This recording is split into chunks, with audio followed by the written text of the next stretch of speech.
Good morning and welcome to the Storm daily meeting. It is the 30th of August 2021. Just to have a quick recap, last week obviously we had the Federal Reserve on Friday, pretty much giving the statement that the market wanted, and slowly continuing that move higher. 10-year pulled in quite a bit, and I think the dollar weakened.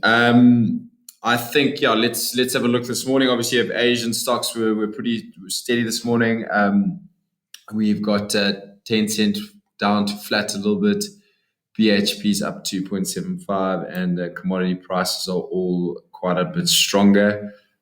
Just to look at this is the spot top 40. Pretty much been range bound over the last 2 months. And obviously this morning, I think we're going to have a bit of a stronger rand. We've got a quieter session because we've got the UK is off today. So just to jump into one or two ideas that we've got. Just to give actually a little bit of a recap of what we think, the theme could be going for this week. I think we're going to see a bit more dollar weakness. I've watched quite closely some of the gold and silver charts, and they look pretty decent to the upside. So I think we're going to have a look at a bit of the platinum sector, PGM space, and we're going to be looking at strong stocks to be buying in pullbacks, and one or two short ideas, but it's not going to be really the focus so far this week. So just to jump into it, first idea that I think we're going to be focused on this morning is in the platinum sector. Sibanye is one of them. I think a lot of guys, it's chopped around this 200-day now, also for a month and a half, 2 months. Actually looks similar to a little bit of the Aussie, the way it's moved. So I think this was one that is a decent risk reward to be owning around 59.50, 60 level.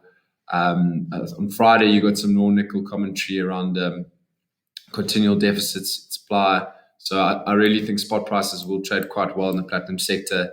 And I think, this one's definitely one to be owning around here for once it confirms and digests a bit longer at the 200-day. I think we're going to get an explosive move either way. The next one was just the same sector play, obviously Impala's. Impala's has got their numbers, which are due. They're coming out on Thursday, I think. Impala's. They guided. Their trading update was a little bit weaker and guided 46.28 HEPS. Not a stronger looking chart. But I do think, how the sector plays is, it's sort of, once they get going, they all start going. So let's have a closer look at Impala's this morning. I think if it can hold, I think owning it around 220, your downside's probably limited to about to $10 or so with upside to about 250. So I think it's also a decent risk reward play. Then the next stock we're going to be looking at, we called it on Friday, was Woolworths.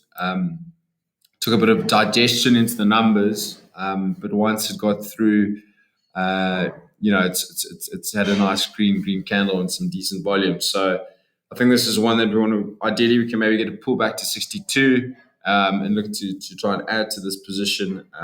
With targets in excess, or I think close to $70 is a decent realistic target on Woolies. Lastly, I think Discovery came out with the trading update on Friday, which was weaker than estimates. I think we don't like to short strong markets, but I think the number wasn't great.